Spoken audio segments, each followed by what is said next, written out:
வணக்கம். இன்றைய செய்திகளை பார்த்தா உலகம் முழுவதுமே ஒரு விதமான பதற்றத்திலையும் மாபெரும் அரசியல் மாற்றங்கள்லயும் தான் இயங்கிட்டு இருக்கு இல்லையா?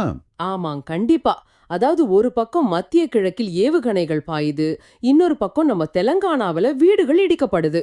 சரியா சொன்னீங்க. அதே நேரம் இங்கேயே நம்ம தமிழ்நாட்டுல ஒரு மிகப்பெரிய அரசியல் பூகம்பம் 2026ஆம் ஆண்டை நோக்கி தயாராயிட்டு இருக்கு. ம் ஒரு வரலாற்று சிறப்புமிக்க தேர்தலா அது இருக்க போகுது. ஆமா.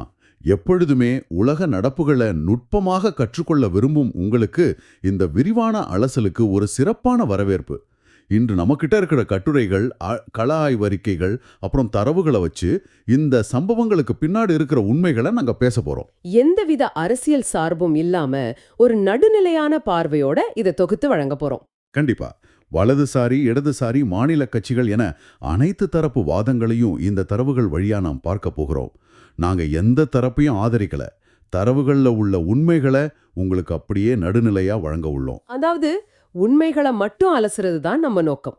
சரி, இதை கொஞ்சம் விரிவாக அலசுவோம். முதல்ல மத்திய கிழக்குல நடக்கிற போர் சூழலையும் அதோட உலகளாவிய தாக்கத்தையும் பார்ப்போம். ஈரான் மற்றும் இஸ்ரேல் அமெரிக்க கூட்டணிக்கு இடையிலான மோதல் இப்போ ஒரு புதிய உச்சத்தை எட்டியிருக்கு. இப்ப பாத்தீங்கன்னா, எப்போதுமே பாதுகாப்பிற்கு பெயர் போன துபாய் நகரம் கூட இப்போ இந்த தாக்குதல்களின் அச்சத்தில் இருக்கிறது பலருக்கும் பெரிய அதிர்ச்சியா தான் அமைஞ்சிருக்கு. ஆமா, உலக வரைபடத்துல துபாய் அப்படிங்கிறது ஒரு பாதுகாப்பான சொர்க்கம் என்ற பிம்பம் தானே இதுவரை இருந்து வந்தது. அந்த வரியில்லா வருமானம், சொகுசான வாழ்க்கை, எந்த பிரச்சனையும் இல்லாத ஒரு சர்வதேச மையம் என்ற பிம்பம் தான் இப்போ உடைஞ்சிருக்கு.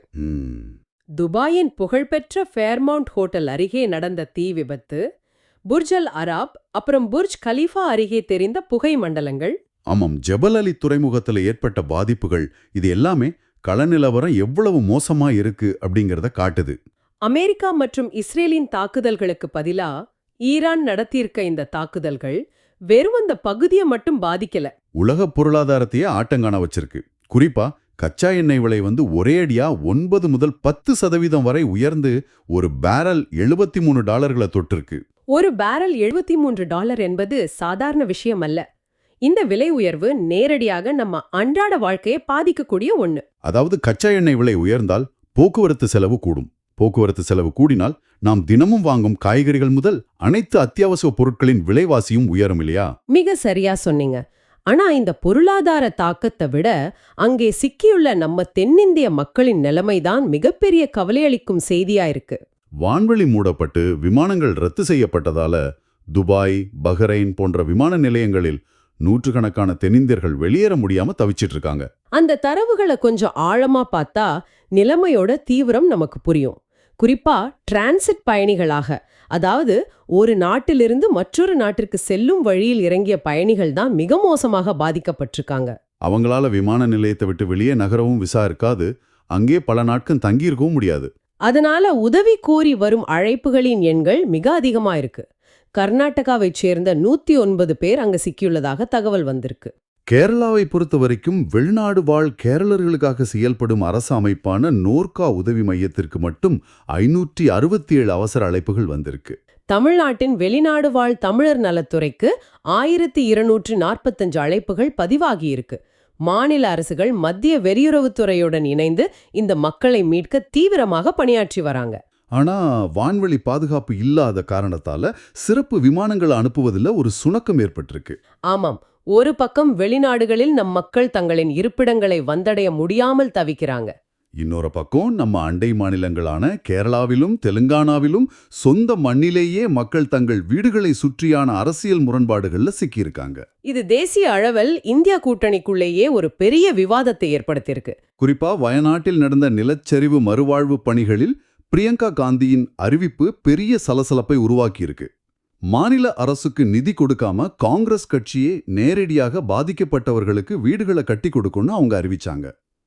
ஒரு சாதாரண குடிமகனா பார்க்கும்போது இது பாதிக்கப்பட்டவர்களுக்கு செய்யும் உதவிதானே. இதில் என்ன அரசியல் முரண்பாடு இருக்குன்னு நீங்க கேட்கலாம். ஆமா, மேலோட்டமா பார்த்தா இது ஒரு நல்ல உதவி போலதான் தோணும். ஆனா இந்தியாவின் கூட்டாட்சி தத்துவத்தின்படி பேரிடர் மேலாண்மை மற்றும் மறுவாழ்வு பணிகள் என்பது மாநில அரசின் நேரடி கட்டுப்பாட்டிலும் ஒருங்கிணைப்பிலும் தான் நடக்கணும். கேரளாவை ஆளும் இடதுசாரி அரசு அங்கு நிவாரணப் பணிகளை முன்னெடுத்து வரும் நிலையில ஒரு தேசிய கட்சியின் தலைவர் மாநில அரசை தவிர்த்துவிட்டு நேரடியாக வீடுகளை கட்டுவோம்னு சொல்றது ஒரு முரண்பாடுதான்.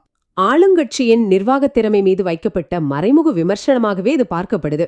இது இடதுசாரி அரசுக்கு மிகப்பெரிய தர்ம சங்கடத்தை ஏற்படுத்தியிருக்கு. அந்த தர்ம சங்கடத்தின் எதிரொலிதான் தெலங்கானால கேட்டதுன்னு சொல்லலாம். எப்படி சொல்றீங்க? ஏன்னா கேரள முதலமைச்சர் பினராயி விஜயன் தெலங்கானாவில் ஆளும் காங்கிரஸ் அரசை கடுமையாக விமர்சித்துள்ளார். தெலங்கானாவின் கம்மம் மாவட்டத்தில் பல ஆண்டுகளுக்கு முன் வினோபா பாவேயின் பூமிதான இயக்கத்தின் கீழ் வழங்கப்பட்ட நிலங்களில் கட்டப்பட்ட சுமார் 700 வீடுகளை காங்கிரஸ் அரசு எந்தவித முன்னறிவிப்பின்றி இடிச்சிட்டாங்க. கற்பனை செஞ்சு பாருங்க, பல ஆண்டுகளாக வாழ்ந்த வீடுகளை திடீரென புல்டோசர்கள் வந்து இடிப்பதை. இதைத்தான் பினராயி விஜயன் புல்டோசர் ராஜ் என்று மிக கடுமையாக சாடியுள்ளார். வடமாநிலங்களில் நடக்கும் அதே அடக்குமுறை அரசியலைத்தான் காங்கிரசும் தெலங்கானாவில் செய்யுது என்பது அவருடைய நேரடி குற்றச்சாட்டு. தேசிய அளவில் இந்தியா கூட்டணியில ஒன்றாக மேடை ஏறும் இடதுசாரிகளும் காங்கிரசும் மாநில அளவிலான விவகாரங்களில் தங்களின் அரசியல் கொள்கை முரண்பாடுகளை எப்படி வெளிப்படுத்துறாங்க என்பதற்கு இது ஒரு தெளிவான உதாரணம். வீடமைப்பு மற்றும் மறுவாழ்வு போன்ற அடிப்படை பிரச்சனைகளில் கூட மாநிலங்களுக்கு இடையிலான அரசியல் லாப நஷ்டங்கள் மிக துல்லியமாக கணக்கிடப்படுது.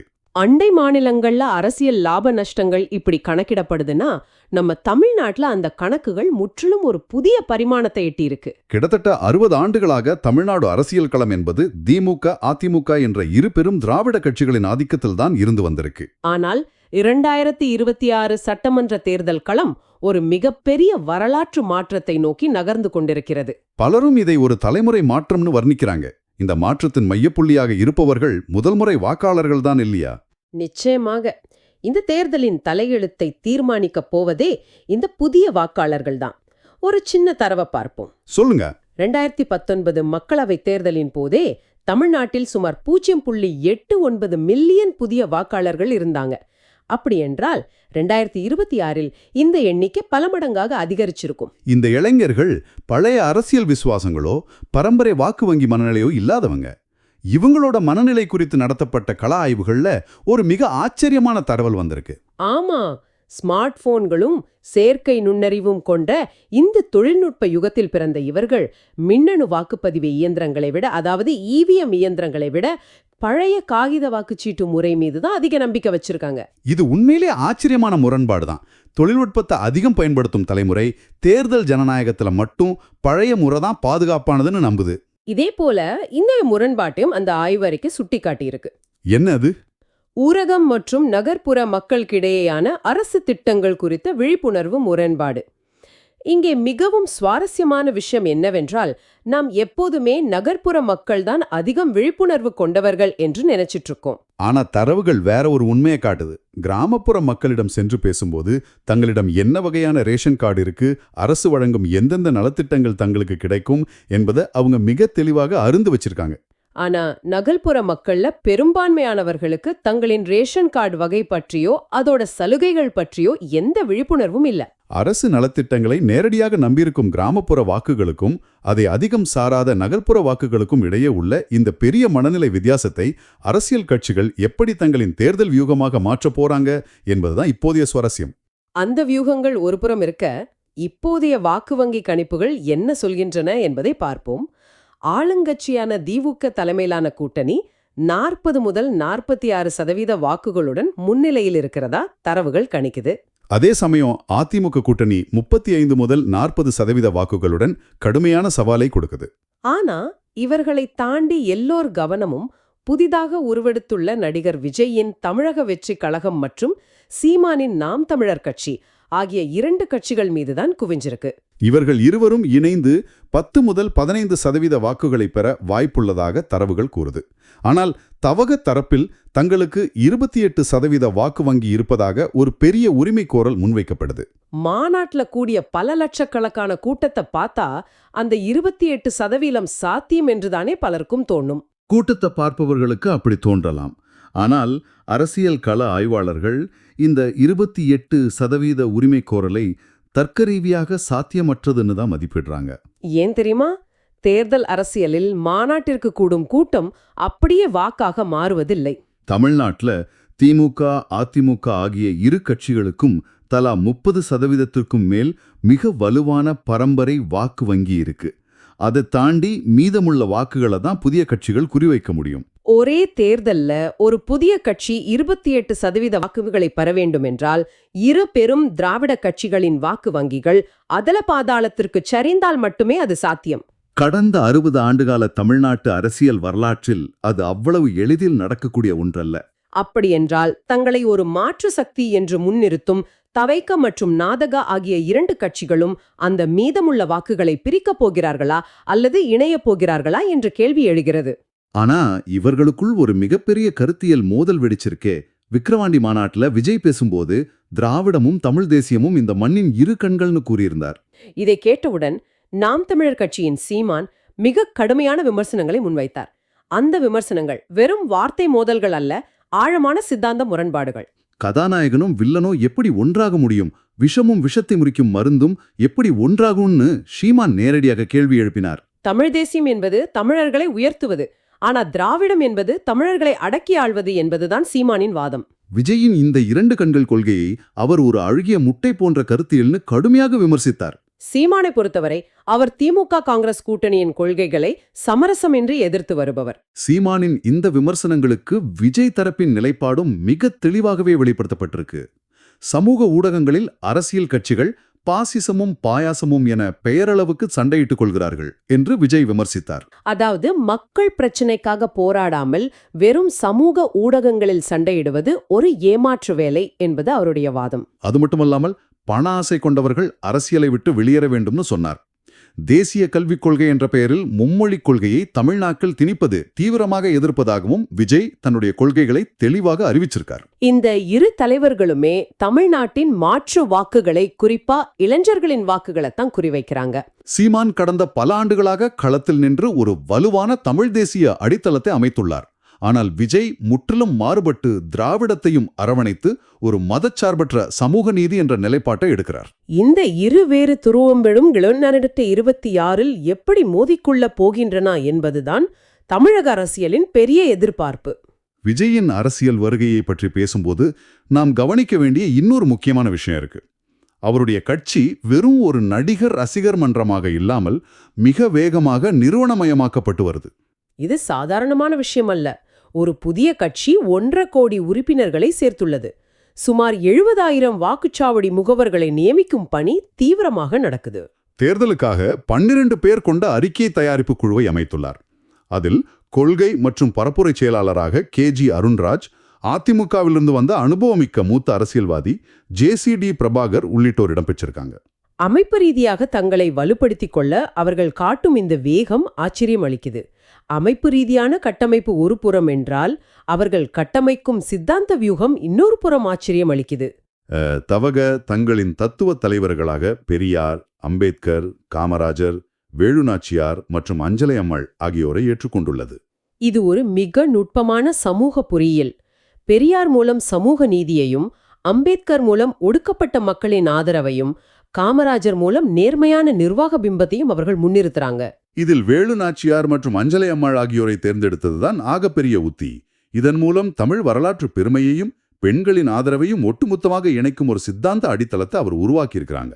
இவ்வளவு சிறப்பான கட்டமைப்புகளும் திட்டமிடல்களும் நடந்தாலும் செப்டம்பர் 27, 2025 கரூரில் நடந்த தவக பொதுக்கூட்டத்தில் நடந்த ஒரு சம்பவம் ஒட்டுமொத்த மாநிலத்தையும் உலுக்கியது. அந்த மாபெரும் கூட்ட நெரிசலில் சிக்கி 41 பேர் பரிதாபமாக உயிரிழந்தனர். 80க்கும் மேற்பட்டோர் காயமடைந்தனர். விஜய் உடனடியாக உயிரிழந்தவர்களின் குடும்பங்களுக்கு தலா 20 லட்சம் ரூபாயும், காயமடைந்தவர்களுக்கு 2 லட்சம் ரூபாயும் இழப்பீடு வழங்கி நேரில் சந்தித்து ஆறுதலும் கூறினார். தற்பொழுது இது குறித்து CBI விசாரணையும் நடந்து வருது. இந்த தரவுகளை படிக்கும்போது எனக்குள் ஒரு பெரிய வலி ஏற்பட்டது. ஒரு ஜனநாயக நாட்டில் தங்களின் உரிமைக்காகவும் அரசியல் மாற்றத்திற்காகவும் திரளும் சாதாரண மக்கள் தங்கள் இன்னுயிரை விலையாக கொடுக்க வேண்டியிருப்பது எவ்வளோ பெரிய சோகம். உங்களுக்கு என்ன தோணுது? இந்த அதீத விலை தவிர்க்கப்பட்டிருக்க வேண்டும் அல்லவா? ஆமாம், அது ஒரு மிக துயரமான நிகழ்வு. மக்களாட்சியில் அரசியல் ஈடுபாடு என்பது ஒவ்வொருவரின் அடிப்படை உரிமையாக இருந்தாலும், லட்சக்கணக்கான மக்களை ஒரே இடத்தில் ஒருங்கிணைப்பதில் உள்ள நிர்வாக சவால்களையும் பாதுகாப்பு குறைபாடுகளையும் இது அப்பட்டமாக காட்டுது. மனித உயிர்களை விட அரசியல் மேடைகள் பெரியதல்ல என்ற விவாதத்தை இந்த நிகழ்வு தமிழகத்தில் ஏற்படுத்தியிருக்கு. இதற்கிடையே நாம் தமிழர் கட்சியின் தொடர்ச்சியான வளர்ச்சியையும் நாம் கவனிக்க வேண்டும். 2024 மக்களவைத் தேர்தலில் அவர்கள் 8.99% வாக்குகளை பெற்றுள்ளார்கள். அவர்களின் வளர்ச்சிக்கு முக்கிய காரணம் அவர்களின் தனித்துவமான கொள்கைகளான பசுமை அரசியல், விவசாயத்தை அடிப்படையாக கொண்ட பொருளாதாரம் மற்றும் குறிப்பாக தேர்தலில் 50% இடங்களை பெண்களுக்கு ஒதுக்குவது போன்ற முன்னெடுப்புகள். இது அவர்களுக்கு அடிமட்ட அளவில் ஒரு நிலையான வாக்கு வங்கியை உருவாக்கியுள்ளது.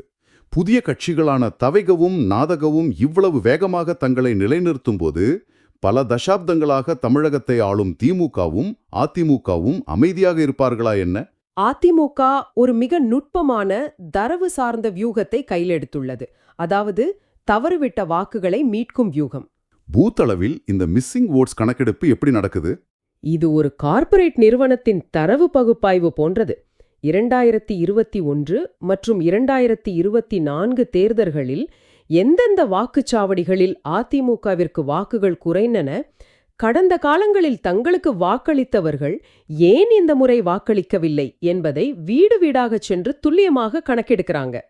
அந்த தரவுகளின் அடிப்படையில் மின்கட்டண உயர்வு, விலைவாசி உயர்வு ஆகிய மக்கள் அன்றாடம் சந்திக்கும் பிரச்சனைகளை கையில் எடுத்து மீண்டும் அந்த வாக்குகளை தங்கள் பக்கம் ஈர்க்கும் பணியில் அதிமுக இறங்கியிருக்கு. அது மட்டுமல்ல, இந்த தரவு வியூகத்தோடு சேர்ந்து அதிமுக பொதுச் செயலாளர் எடப்பாடி பழனிசாமி சில மிக கவர்ச்சிகரமான தேர்தல் வாக்குறுதிகளையும் அறிவித்துள்ளார். ஆண்டுக்கு 3 இலவச சமையல் எரிவாயு உருளைகள், முதியோர் உதவித்தொகை 2000 ரூபாயாக உயர்வு, கல்விக்கடன் தள்ளுபடி போன்ற அறிவிப்புகள் நேரடியாக நடுத்தர மற்றும் ஏழை மக்களின் அன்றாட பொருளாதார சுமைகளை குறிவைத்து வீசப்பட்ட அஸ்திரங்கள். ஆளும் கட்சியான திமுக கூட்டணி கட்சிகள் இதையெல்லாம் எப்படி எதிர்கொள்றாங்கன்னு நீங்க யோசிக்கலாம். திமுக கூட்டணியை பொறுத்தவரை ஒரு பெரிய பலம் அவர்களின் நிலைத்தன்மைதான். இடையில் காங்கிரசுக்கும் தவேகவுக்கும் இடையே கூட்டணி பேச்சுவார்த்தை நடப்பதாக சில ஊடக வதந்திகள் பரவின. ஆனால் திமுக காங்கிரஸ் கூட்டணி உறுதியாக தொடரும் என இரு கட்சிகளின் தலைமைகளும் திட்டவட்டமாக அறிவித்து அந்த வதந்திகளுக்கு முற்றுப்புள்ளி வச்சிட்டாங்க. இன்னொரு முக்கிய அரசியல் நகர்வாக அதிமுகவிலிருந்து நீக்கப்பட்ட பன்னீர்செல்வம் முதலமைச்சர் ஸ்டாலின் முன்னிலையில் திமுகவில் இணைந்துள்ளார்.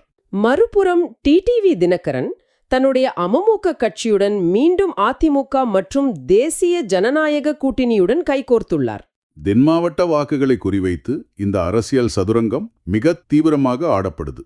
ஒட்டுமொத்தமாக பார்க்கும்போது உலகளாவிய போர் நெருக்கடிகள், அதன் காரணமாக ஏற்படும் பொருளாதார தாக்கங்கள் என உலகம் ஒருபுறம் தவித்துக் கொண்டிருந்தாலும் தமிழ்நாட்டின் இந்த 2026 தேர்தல் களம் இந்திய அரசியல் வரலாற்றிலேயே ஒரு திருப்புமுனையாக அமையப்போகிறது என்பது மட்டும் உறுதி.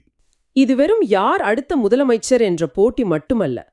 ஒரு சமூகம் எப்படி புதிய கருத்தியல்களை உள்வாங்குது, ஒரு சாமானிய வாக்காளரின் மனநிலையை அரசியல் கட்சிகள் தரவுகள் மூலம் எப்படி நுட்பமாக கணிக்கிறாங்க என்பதற்கான ஒரு நேரடி பாடம். ஒரு பொறுப்புள்ள குடிமகனாக இந்த மாற்றங்களை நீங்க கூர்ந்து கவனிப்பது மிக அவசியம். வெறும் அரசியல் செய்திகள் என்றில்லாமல் சமூகத்தின் நகர்வை இது காட்டுது.